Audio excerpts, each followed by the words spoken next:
All right, welcome back to the Long Dark. Uh, I did the, I did a lot of my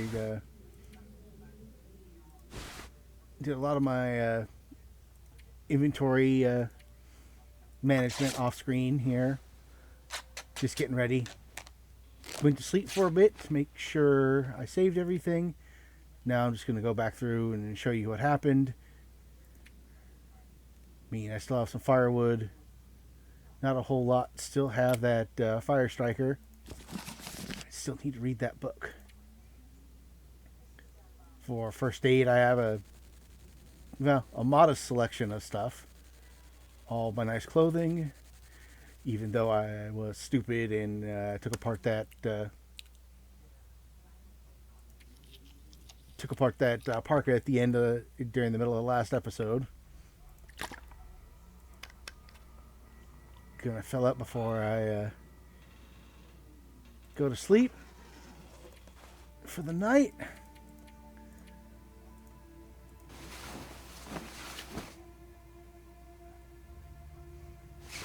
And I've been through most of the. Oh wow, I am not even close to. Not even close to time I could leave. All right, let's.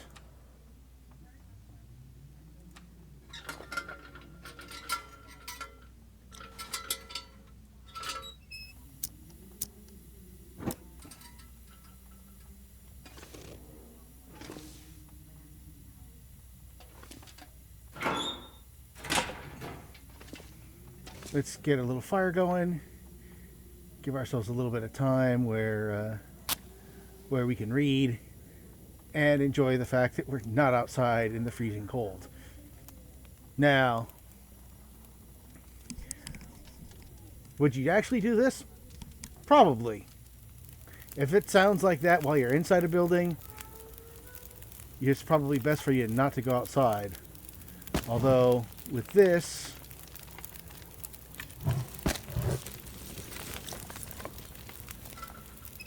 I'd probably end up having to go outside to get more firewood, which is one of those things that you have to do.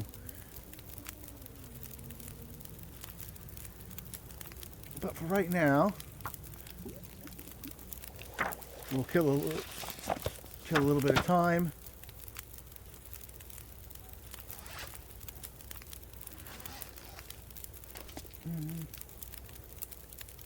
Pick this up, put it on here. I probably should have done this at the beginning.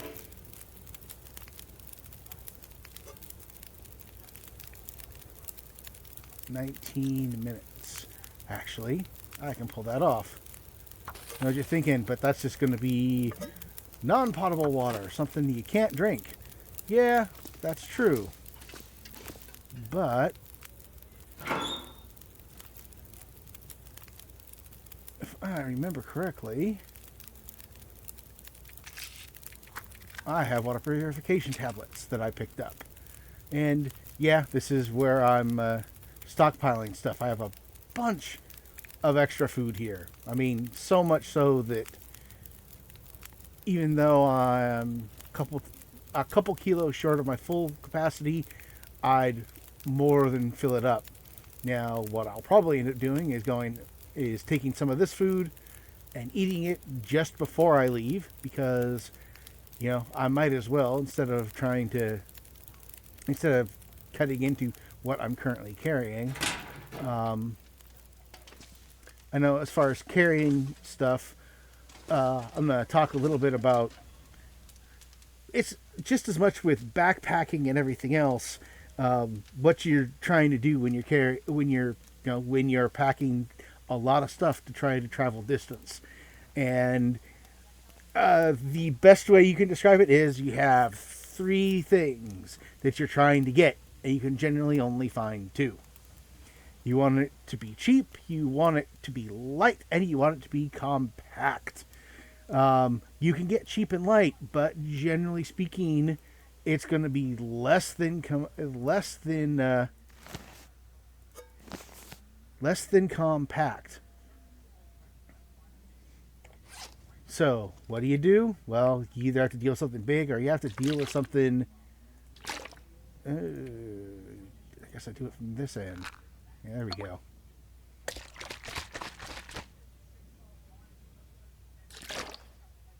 Can I use another? Oh, no, that's taking care of it.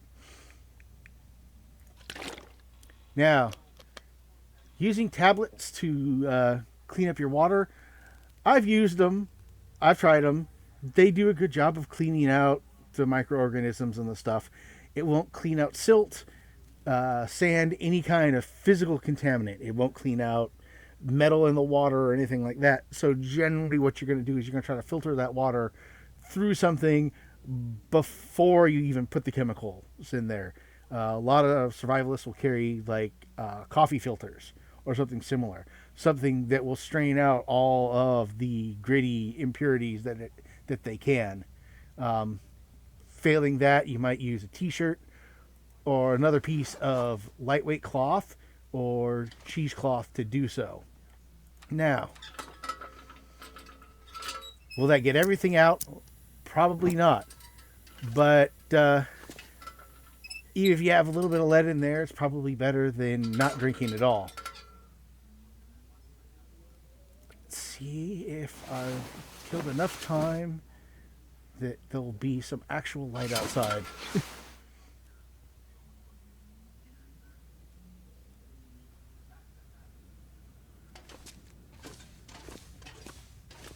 Well, let's go outside and take a look real quick.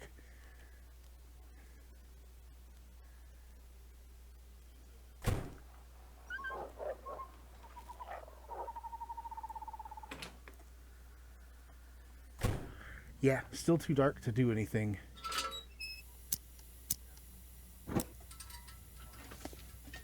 Let's go through here. See if there's anything I am missing that I can take advantage of. That is the old flare, metal shelves, workbenches, more fuses.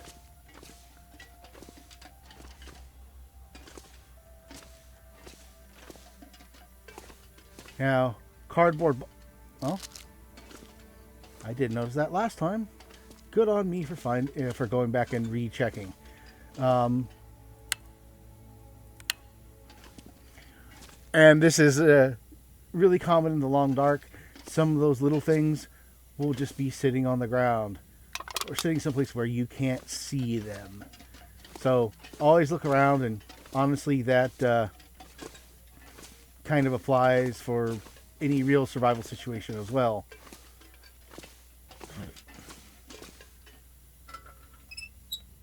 And let's not waste my lantern fuel for the moment.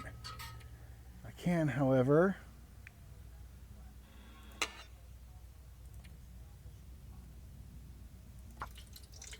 fill my lantern fuel. Just in case I run out.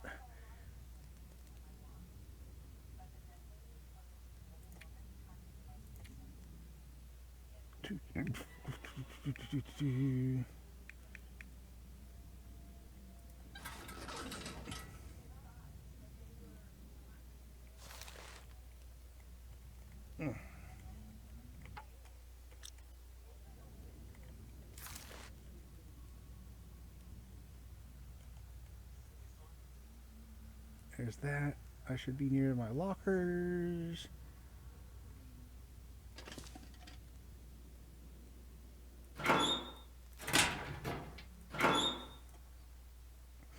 Now, when you have a stash like this, what do you put in the stash?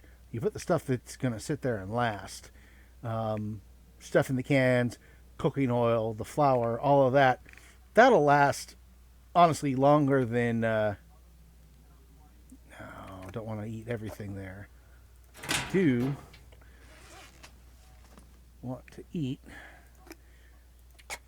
some of these peaches. Now, any kind of canned fruit, it's actually going to be pretty good in a survival situation. It's going to have liquid because you store it in either in a syrup, or which is basically a suspension of sugar or something similar in water. Don't need that many cans. So yeah, it will, pick up your. It will give you some. It will give you some hydration, but more importantly, canned fruit like that's going to be one of the few things that's actually probably going to give you things like vitamin C. Other things that would be really good. This condensed milk. Now, and you're just thinking, condensed milk. Why is that so good? Well, condensed milk is milk without nearly as much water in it. So I did a little bit of digging around about the amount of calories those things have, and a standard, everyday thing of condensed milk has something like 1,500 calories in it. And I mean, that's half of your calories for a day if you're an active, actually pretty big person.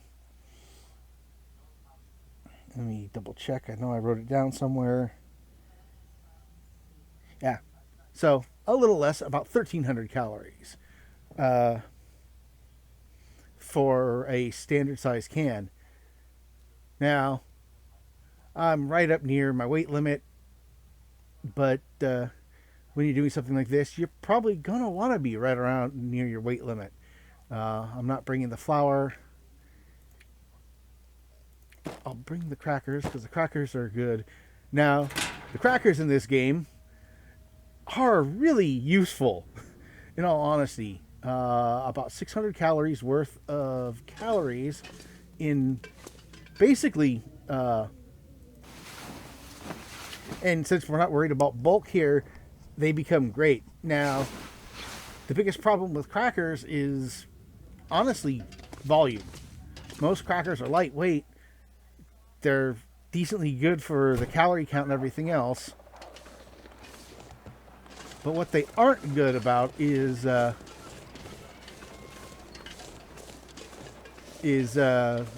volume. Now, I know everybody's thinking, well, what does volume got to do with anything? Well, most times when you're dealing with a pack, you are dealing with space, either cubic inches, liters of space, however they define it in the pack, and you can have like the Could end up being useful. The big packs. Oh, hello. What have we got in here? A scarf, more revolver ammunition, and cloth. Nothing else seems to be in the front seat. We'll check the glove box. Another flare. I might have to drop some gear. Yeah, I might. But for now, I'm going to keep it.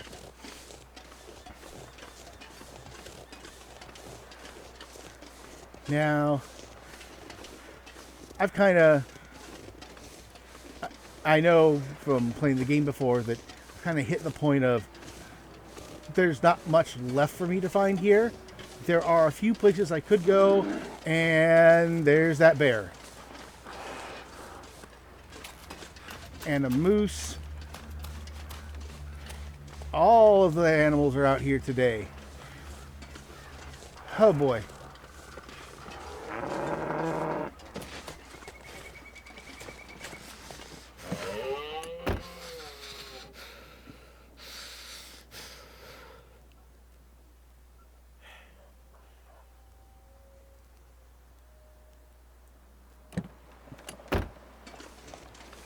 If the bear's there, let's stay away from it. Yeah, now running away from a bear in real life isn't necessarily as good as what you do here in the long dark, because something running away from it means that it probably thinks it's going to be eaten by the bear, which therefore leads the bear to think, oh, it's something I can probably eat. Now, a bear can quite easily eat a person, so running away from it may not necessarily be the best thing. What everybody says you're supposed to do is to make loud noises, make yourself look bigger, and slowly walk away from it. If it's near its kid, you want to try to sneak off, honestly. You don't want it to know you're there. And if it sees you, again, do the thing and back away from it. Make sure it doesn't think you're following it. Because that will probably be the end of you. Now you notice that I stayed well away from that moose. And you're thinking, well, why did he run away from the moose? In game, the moose is dangerous. Out of game, in real life, the moose is dangerous. To find some place to escape this cold. As far as herbivores go, moose are angry and are much more likely to charge you than a lot of other antlered animals. And moose are big. They are, I think, the heaviest antlered animal that you can find. If they're not the heaviest, they're one of. And they can damage cars by charging. Or, if you hit one. Honestly, hitting a moose with your car probably will total it. So, yeah, you don't want to hit that moose. The really bad thing is, if you hit that moose, Goddamn freezing. not only will you probably total your car, moose will probably get back up and be angry with you. Is there something over here I can use? Or someplace I can use? No.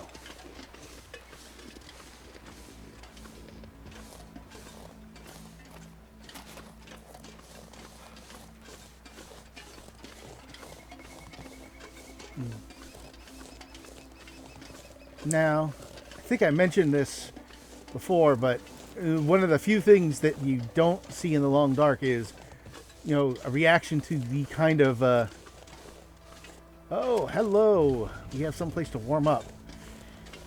Maybe rest a little bit, maybe find a little more food. At the very least, go through my stuff, figure out if I'm going to switch anything out. Because there's a climbing rope there, and going up that would be a fast way up. Now, going up a climbing rope like that, you're honestly not going to do it when you're just backpacking. Mostly because that is a bad way to climb. If you're going to climb something like a climbing rope that's, 20, 30 meters or, 50, 60 feet off the ground, you're going to want actual gear. That means you're going to want some kind of harness that you're going to wear that you can lock into the rope. You're going to want probably something that they call an ascender, which is a metal device that you hook around a rope, and basically it locks in place unless you push down the handle. So you push down the handle, slide your ascender up, let go, use that to pull yourself up. Pulling yourself straight up a rope is something you do in gym class. It's not something you do with a 20 or 30 kilo pack on you. I mean, in theory you could, but it's a dumb thing to try to do. You're much better off. Oh, scrap metal. I'll use the time. I've got a very...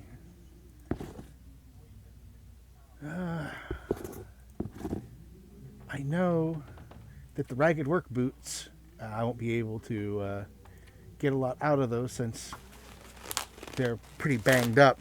But things like those ragged work boots, they probably wouldn't be nearly as useful in the cold as they are in this game.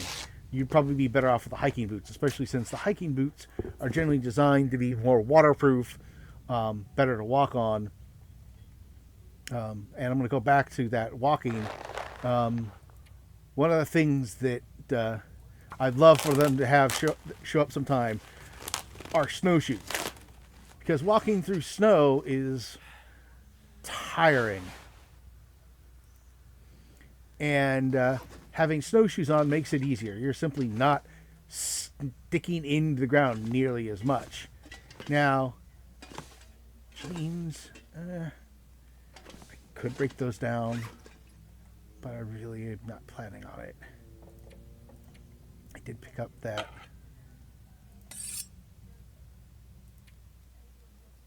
scrap metal. I'll make sure my hacksaw is nice and, well, was hoping it'd be in nice good shape. So we're about to do a climb.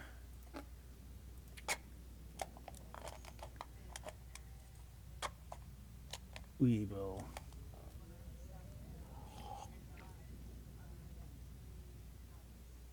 eat something,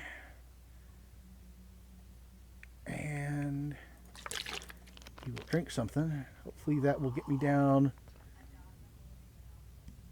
All right.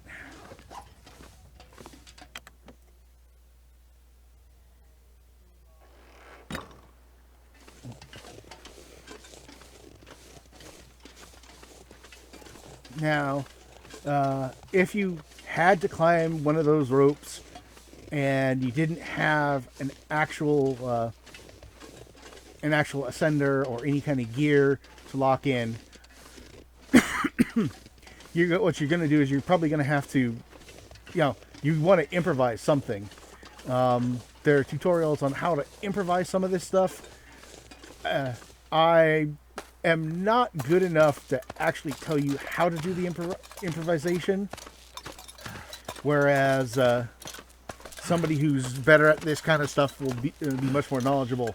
But trying to climb a rope like that freehand, not the best idea. Something you do as a last resort.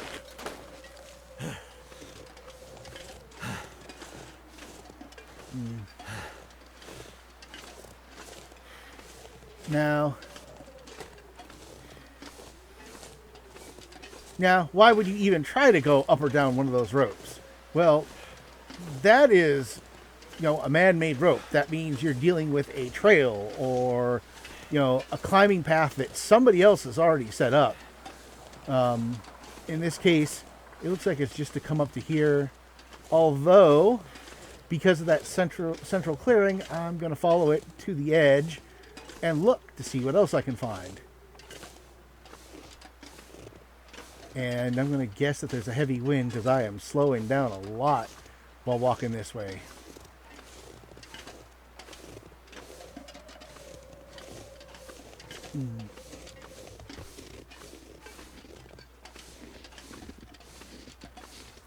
And look, we're back on the road.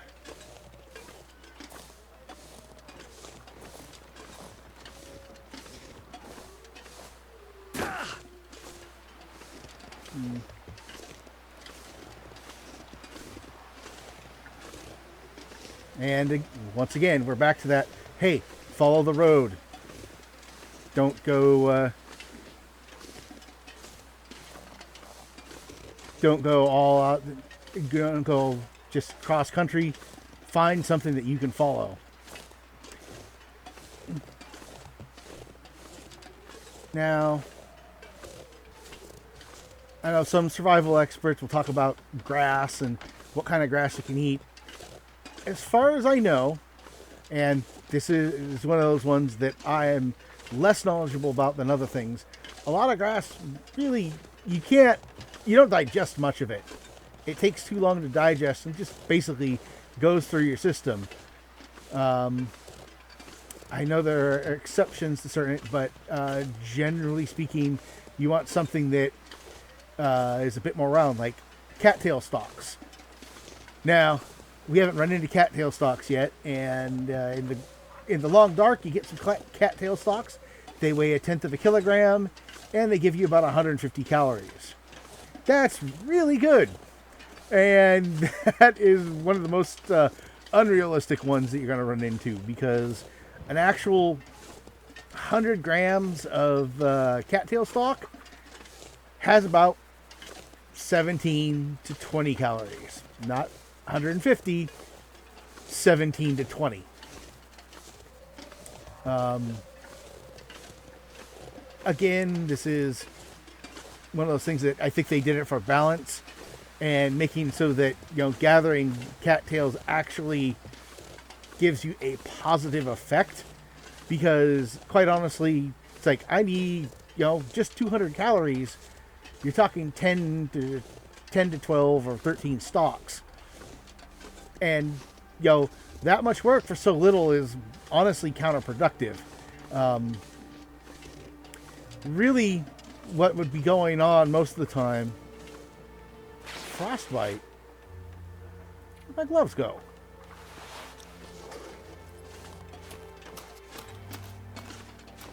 I didn't even do work on my gloves. Well, did I accidentally throw them in somewhere? I gotta go back and check, but right now I need to get inside and warm up. Now, what kind of hand protection would you really want in this kind of situation? Well, if it's this cold, you're going to do one of two things. First one is a pair of ski gloves. Ski gloves are great. They're insulative, and you can still use your hands. A lot of heavy mittens are really good for keeping your hands warm, but you can't do much with them. As far as, actually picking up stuff, manipulating it, and the like. The most violent storm always begins and ends in a whisper. I love this place now because the last summer is coming. If you want to find me, I'm paddling across the shattered ice to the Arctic sunset. These lights shouldn't be in the sky. It's a dance I don't know. Somehow we must progress from this. In a different age, we walked out of the hot sands of the old continent. Now we're here again. The long dark is coming. All these tools will become useless. Take a step, walk, because it's your destiny to make it out there.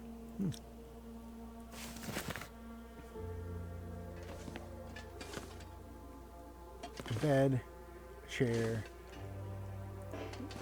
Requires hatchet to break down. Requires hatchet to break down. And there's something under there. Let me see it. That'll come in handy. Oh, yes. Rifle ammunition. Now, for you people who don't understand firearms or just don't deal with them in general, I'm going to show you what a clip looks like. That is a clip. It's that little metal bit that you put the rounds in, and you use it to load something with a fully internal magazine. What do I mean by an internal magazine? I mean all the bullets that are kept in that gun are kept inside the gun. The part that keeps them isn't removed. If it is removed, it is a detachable magazine. I'm still probably having some frostbite risk. So we'll have to go here.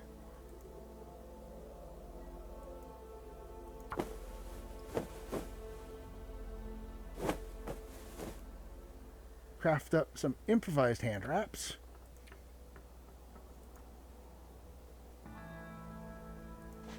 And put them on. Not the best, but now better than nothing. Still got my coat, my sweaters.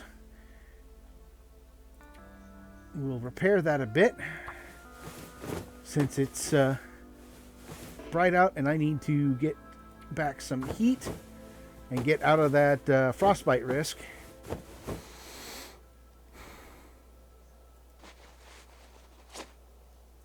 Alright, so let's see. What?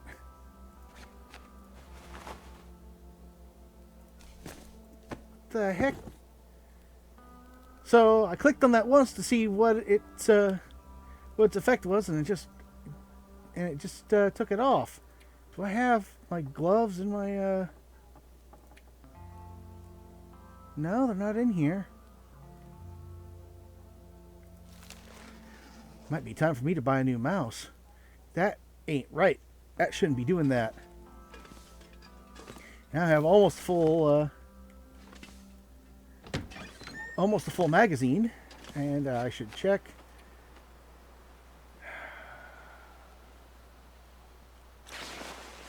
still have frostbite risk. It's clear, so I'm going to keep moving.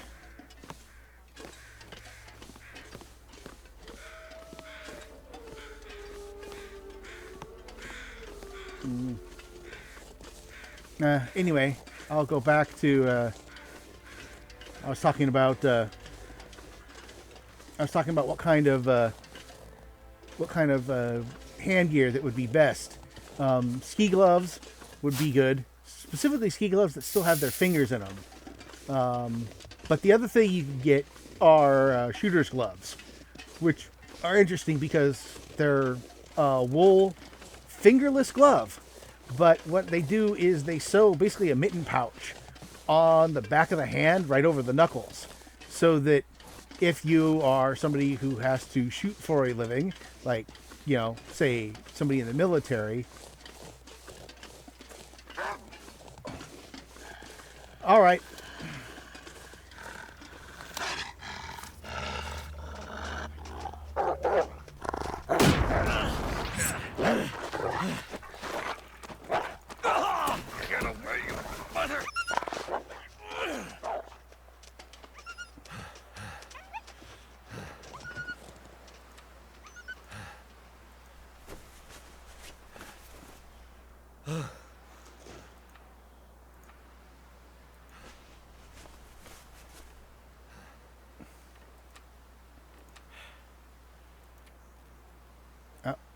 Pain.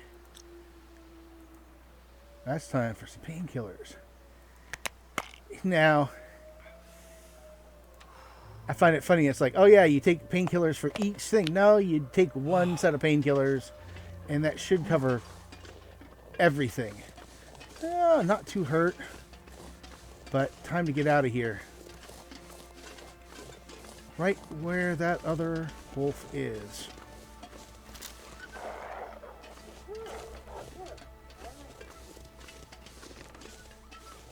Why did it run? Well, it was running away from here, so I'm going this way. Because it's running away from something. If the wolf's running away from it...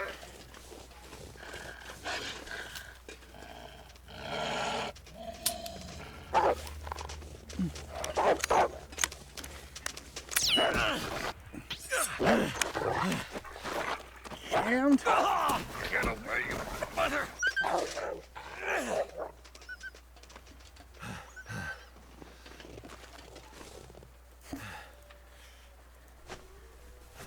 Well, now that sucked. I mean, the rifle was at 40%, so that made it jam. In all honesty, it's not...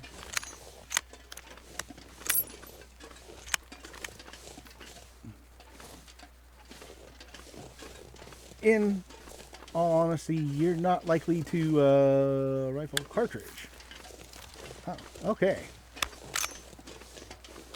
We'll put that back in.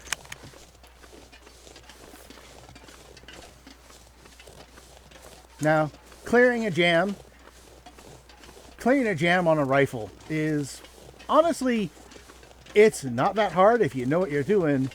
Not sure why I But feel it's so tired. But it's really hard when you haven't practiced it and you're trying to do it under pressure. Certain firearms are actually really easy to clear. Oh, someplace to stay in. Well, I'm warm enough, but I'm going to check inside here, see if I can find anything useful. Now, going into a mine. Oh, this is one of the passageways.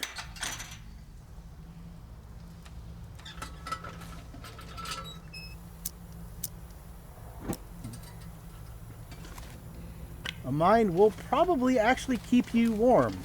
Once you get in a little bit, stone is not actually that bad of an insulator if you have enough of it. Now, going into a mine means a whole lot of it. So what do we got here? We got some coal, we got some newsprint, we got another pair of trail boots, some matches, more lantern fuel, more matches. I am very happy for all the matches I have found. Oh, ski gloves. Now those I could really use.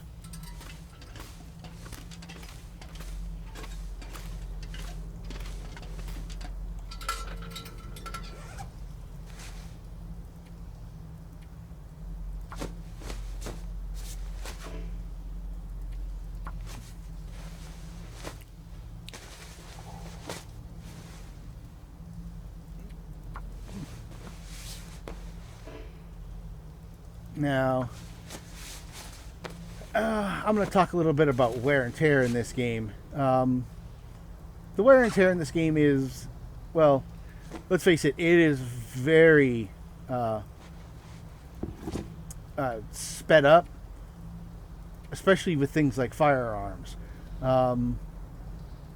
These are the old trail boots. Oh, I need to... getting weaker.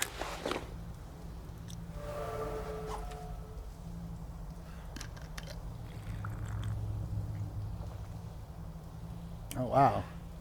I really don't have a lot of water. Oh, well. I'm carrying a bunch of soda, so we'll drink some of that. If I remember correctly, I have just a little bit of condensed milk, which I'm going to finish off.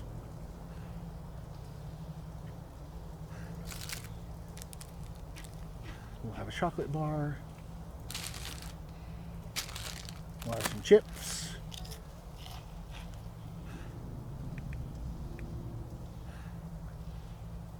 Okay, we're probably good for the time being. Reliable beyond all else. Yeah, really. I got some counters to that. Now, I can't place a fire inside. What I can do.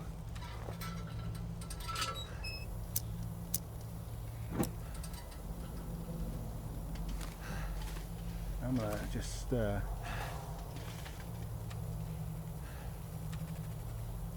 put my bedroll down. Now, a good bedroll. When you look at this thing, it looks just like it's a sleeping bag that's been kind of rolled up, and that would be a good part of it. But a really good bedroll. Yeah, let's see what's beat up. Oh, actions. We can harvest this. We don't need that, and that we can repair pretty quickly. Funnily, and now it's too dark for me to do a repair. Everything else is in pretty good condition, so we'll keep it at that.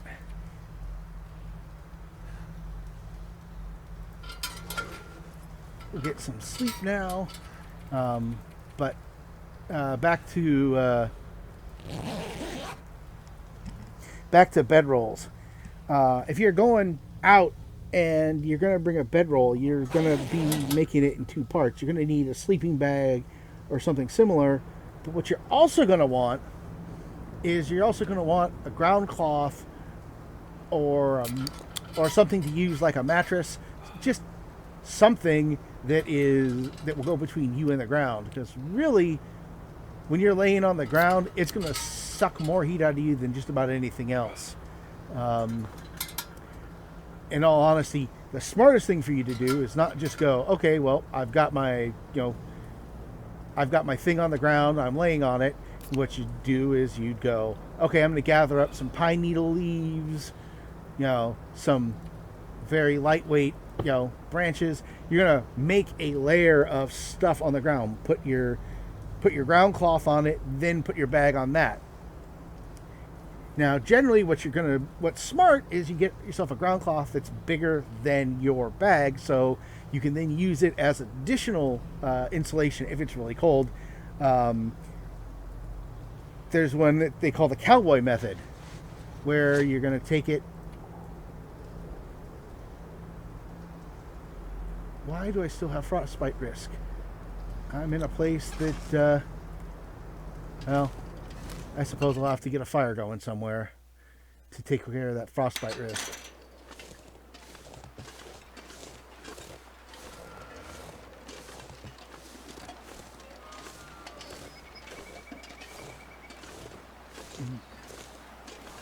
But at the very least, I'm in pretty good shape.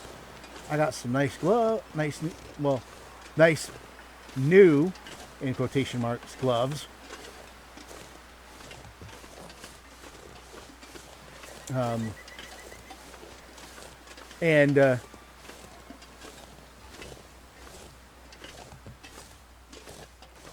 Yeah, looks like a small road.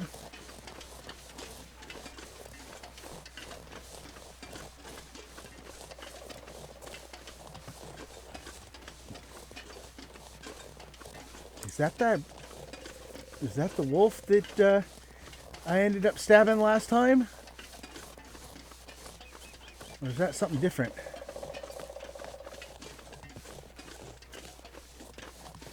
Or is it just the stump that looks like it's a body?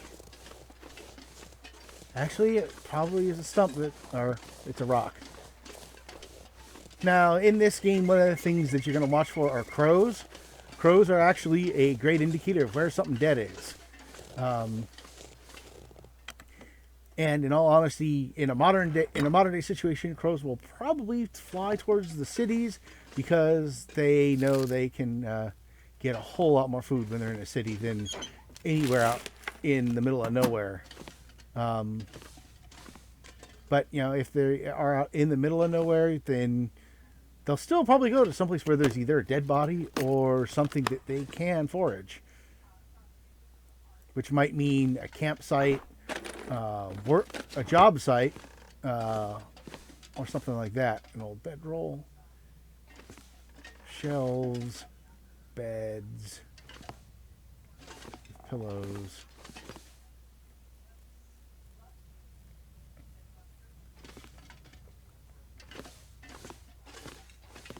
And I was doing some repairs before.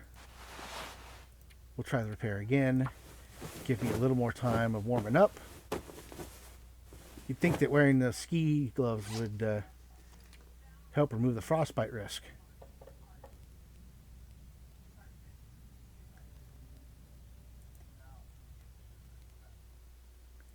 At least I'm still well fed.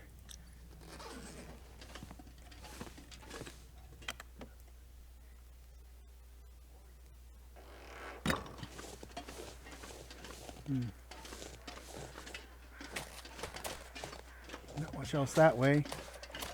Well, time to go back up. Speaking of crows, there's those crows that I was talking about before. Let's see what they are circling over.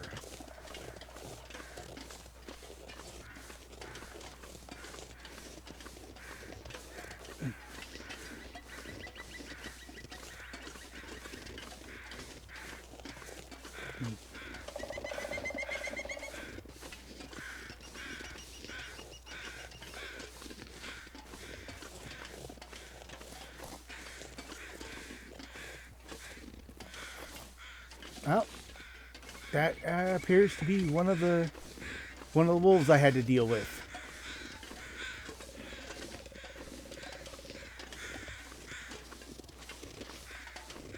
Dealing with wolves, yeah.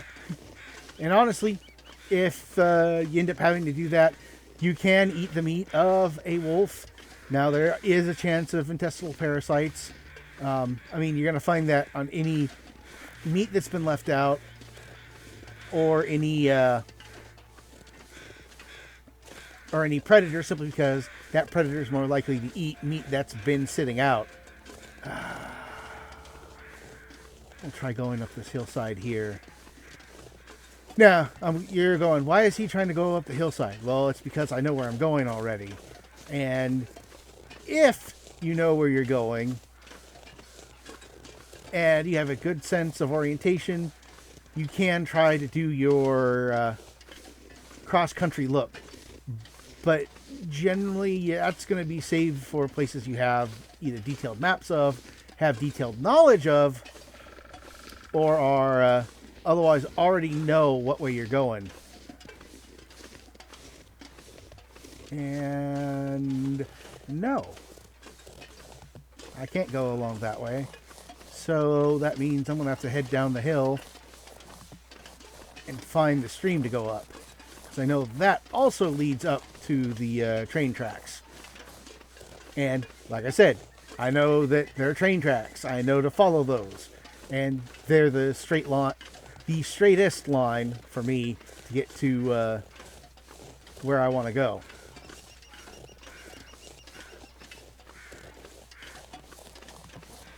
And I just want to pause for a moment and say, one thing I always love about this game is some of the vistas you get to see when you're just walking around. Because honestly, if I were hiking and this was real life, this would be beautiful. I don't know how long I'd be hiking in this kind of weather, but yeah, I would actually really enjoy this view. And, you know, I'm a white guy, so I like my winter sports and my outdoor time in the winter. So I would be fine doing this, at least for a short amount of time.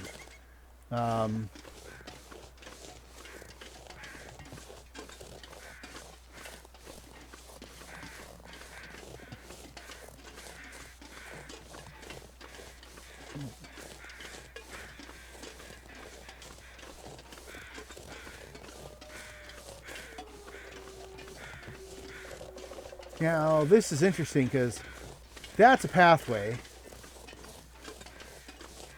That is very straight and flat, and it looks like it could have been, but that's way too steep to have been a road. So probably what that was a small slide. Probably snow. Maybe a mudslide or something similar. But I also... And there are a few houses. Now, in real life, you're stuck out in the middle of nowhere. You see a cabin. You go to that cabin. You know, unless, you know, there's a sign that says trespassers will be shot on sight. And maybe then you should just stand by the sign and yell out and ask for some help. Most people who don't want trespassers, don't want people bothering them. But if you say, hey, my car broke down, you know, we were in a crash, I'm lost, how can you tell me how to get to town? They'll tell you how to get to town, if for no other reason than to get you out of their place. Oh, rabbit. Another climbing rope. Now, I find it funny that I'm walking around and everything seems to be unlocked. I mean, there are ways around that, especially if you have something like a crowbar. Hope I can still eat this. But you'd expect more of them to be locked. You know, same with the cars you find. The doors are unlocked. Although if you're abandoning the car because of that weather, you know, maybe, yeah, you don't bother locking it up because, well, what are they going to do? It's not like they're going to pick it up and move it anytime soon. By the time it gets to the point where, you know, somebody would be able to get out and move it, it's probably been days, and it's probably somebody from the government, and they'll go, oh, we found this dude's car. We'll take it and we'll put it in a lot somewhere and he can come and get it. Maybe they'll charge you for towing it, maybe not. Lots of books, some running shoes. Pick those up and break them down. I mean, if you need a lot of stuff to start fires, this is your place. But not much else. Let's go to here. We'll break down that newsprint into some fire plugs. Yeah. I talked about, you know, abstraction in game. Those fire plugs are an abstraction. It's just enough tinder to start a fire. You can make it out of newspaper. You can make it out of sticks. You can make it out of cotton balls and Vaseline. There are a lot of ways to make them. Each kind of person will tell you, oh, well, here's the best way to do it. in all honesty, what you really want is just to make something that works. If it's, you taking a piece of Gotta be something newspaper, useful in here. tying it together and shredding it, that'll work. If it's you making a feather stick, that will also work. For those of you who don't know what a feather stick is, it's when you take a small to medium branch and a sharp knife and you basically almost shave the wood off. So basically you're making long curls of wood repeatedly, just one after another, until you have a stick that, it looks like the end blew apart and everything blew backwards and rolled up on itself. But those are actually pretty good for starting a fire.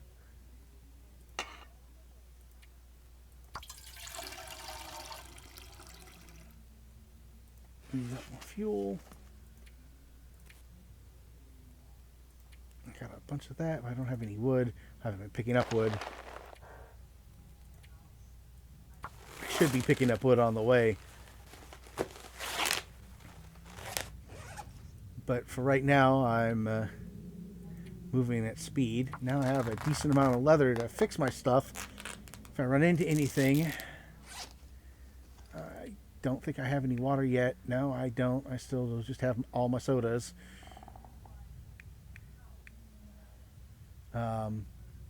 When you're in motion, this might not be a bad idea just to simply, drink your sodas, drop it away. Although, if you set up a home base, the aluminum cans from this actually are a great resource. Forging metal is hard. You need enough heat. You need a hammer. You need something to hit it against. But you could use a rock for that, a hammer, and you need a coal-stoked fire probably.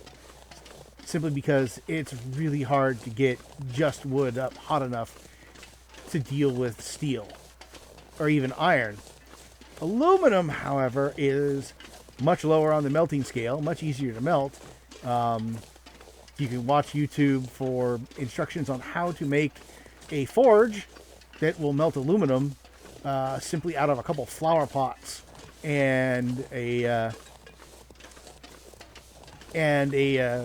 propane tank from a barbecue. Time to do the things you're not supposed to do and go do a little cross-countrying.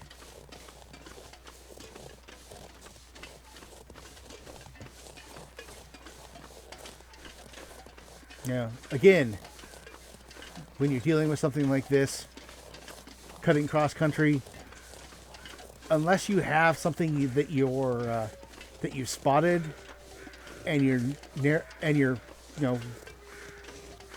homing in on, or you already know the lay of the land, not the best idea. Now, if you see like a ranger's tower, yeah, cut cross country. You already see that sucker. But if you don't see that, not the best idea. The other thing to look for is smoke. Especially in a situation like this, because smoke means that somebody is actually starting a fire, unless you see walls of it. If you see walls of it, that's probably a forest fire, and you probably want to head the other way.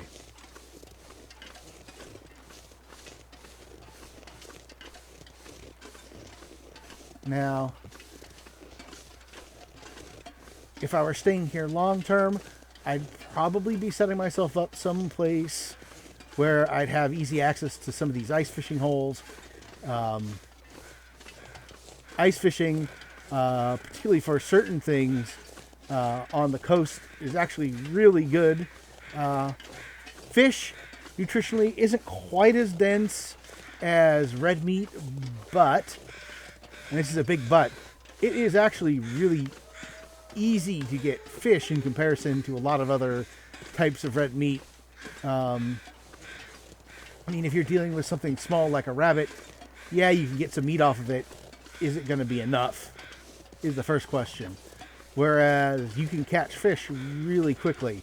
That also, I mean, when you're dealing with trying to catch things like rabbits, going hunting for them is probably not the best idea. You probably would rather get set up a few traps and use those traps to take care of any incoming rabbit or other kind of varmint. I've seen people doing survival who talk about possums and raccoons and other, small animals that you can eat, and pretty much most of them are at least edible by human. I mean, in strict terms of, can your body, digest it?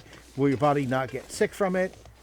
As long as you cook it well enough, yeah, you can eat just about any mammal. There are always a few exceptions, but generally speaking, if it's alive from planet Earth, you can probably eat it. Stay away from anything that's really brightly colored. Generally, because most of the really brightly colored things indicate, well, it's probably poisonous. Not venomous, but poisonous. And what is the difference? A venomous thing you can eat. Poisonous thing you can't. Poisonous is, eating, parts of its body will poison you. Whereas venomous, if it bites you or scratches you, you will get that. Now, there are some things that can bite you and scratch you that aren't technically poisonous or venomous. Monitor lizards and some of the other big ones are the same way. They don't technically poison you. What they do is infect you. They have really, really horrible bacteria in their mouth. And when they bite you, you get infected with that bad bacteria, and that's going to kill you. This is why getting bit in the first place is generally avoiding getting bit in the first place is the thing for you to do. I'm going to get close to someplace where I can set up a fire, so I should be picking up some sticks. Where are those crows? I can hear them, but I cannot see them.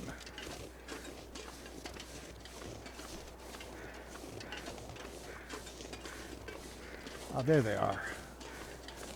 No, I'm not going down there right now.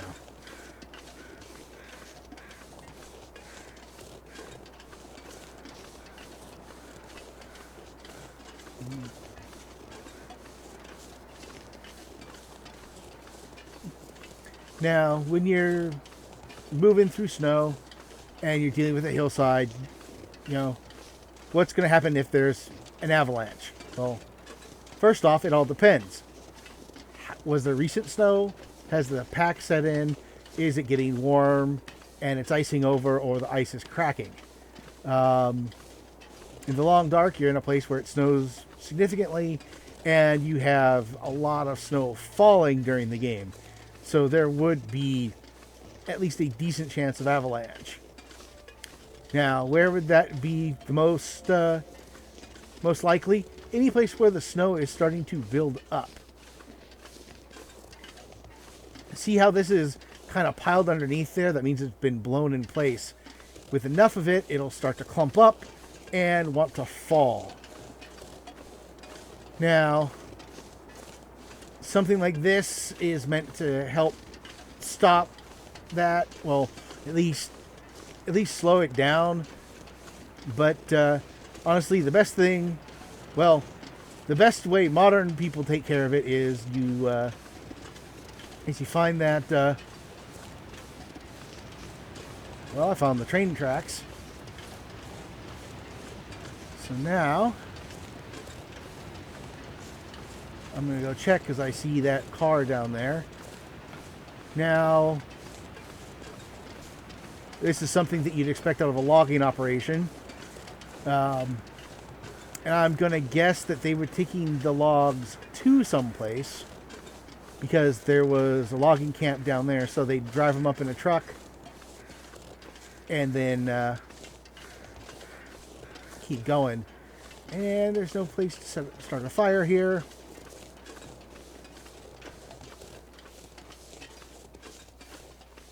Woohoo! The feather will be Too used for heavy. later. But there is a hatchet. Now that I finally found a hatchet, it is getting on in the day. I'm going to go inside. Look to see if there's anything useful. Actually, no. You know, I've been running this for a while, so I'm going to say that it's about time to stop. I will see you again in a later time.